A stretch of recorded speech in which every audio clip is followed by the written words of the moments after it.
இன்றைக்கு நம்மளுடைய பேரவையில முதல்வர் அவர்களுடைய பிறந்த நாள். முதல்வருக்கு ஒரு கோரிக்கை வைக்கிறேன்.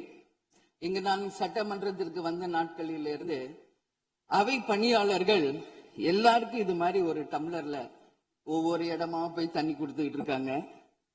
இன்னைக்கு நம்ம ரொம்ப அட்வான்ஸ்டா போயிட்டு இருக்கோம். இன்னும் ஸ்டில் அந்த ஓல்டு மாதிரி போயிட்டு இருக்கு. இல்ல ஒரே ஒரு விஷயம், இது மாதிரி கொடுக்கறது ஒன்லி கிளென்லினஸ் ஒண்ணு. அவை பணியாளர்களுக்கு நிறைய வேலை இருக்கு. ஒவ்வொரு டேபிளா அவங்க தவழ்ந்து கொடுக்கறது நமக்கே பாக்குறதுக்கு ஒரு மாதிரி இருக்கு. சோ சிஎம் ஒரு ரெக்வெஸ்ட், பெட் பாட்டில்ஸ்ல ஒவ்வொரு டேபிள்லயுமே பாட்டில்ஸ் நீங்க குடி தண்ணீர் வச்சிடலாம். குடிச்சிட்டு அவங்கவுங்க இடத்துல அவங்கவுங்க வச்சிட போறாங்க. இதனால கவர்மெண்ட்டுக்கு எக்ஸ்ட்ரா செலவும் ஒன்னும் வரப்போறது இல்ல. அவங்கவுங்க இடத்துல வச்சிடலாம் அப்படின்ற என் கருத்தை நான் சொல்றேன். ஏன்னா இது டம்ளர்ல கொடுக்கறதும் அது மறுபடியும் கேட்கறதும் அவங்க வருவதும் அவங்களுக்கு நிறைய பணிகள். அது பதில் ஒவ்வொரு சீட்ல ஒரு பெட் பாட்டில்ஸ் மாதிரி கண்ணாடி பாட்டில்ல வாட்டர் வச்சுட்டு அவங்களுக்கு தேவைக்கு எடுத்துட்டு கொடுத்துடலாம். சோ இது பிறந்த நாள்ல முதலமைச்சருக்கு ஒரு கோரிக்கை வைக்கிறேன். அதுக்கு நாம நெகிழியில வேண்டாம், பிளாஸ்டிக் பாட்டில்ஸ் நம்ம அலோவ் பண்ண வேண்டாம், கண்ணாடி பாட்டில்ல நம்ம வைக்கலாம். உறுப்பினர் மாண்புமிகு பேரவைத் தலைவர் அவர்களே, அந்நியார் அவர் ஒரு நல்ல கருத்தை இங்கே சொல்லியிருக்கிறார்கள்.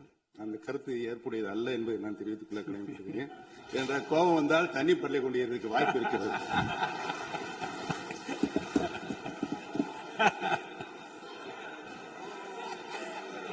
உறுப்பினர் பேசலாம்.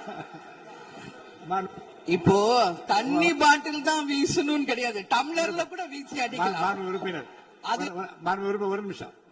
தலைவர் அவர்களே, நம்முடைய மாண்புமிகு முன்னாள் முதலமைச்சர் அண்ணன் ஓபிஎஸ் அவர்கள் ஒரு நிலையை குறிப்பிட்டு அதை எரிவதற்கான தண்ணி பாட்டிலை எரிவதற்கான வாய்ப்பு இருக்கிறது என்று சொன்னார்கள். ஒருவேளை அவருடைய தனிப்பட்ட அனுபவத்தின் காரணமாக அதை அவர் இங்கே குறிப்பிடுறாரா என்பதை நான் அறிய விரும்புகிறேன். மாண்புமிகு உறுப்பினர், ஏன்னா காலையில இருந்து ரொம்ப காரசாரமாவே போயிட்டு இருந்துச்சு. அதனால ஒரு ஹாப்பியா நம்மளுடைய முதல்வர் பிறந்த நாள்ல எல்லாரும் சந்தோஷமா இன்னைக்கு நம்ம அவையை செய்வோம். சோ பாட்டில் தான் வீசணும்ன்றது இல்ல.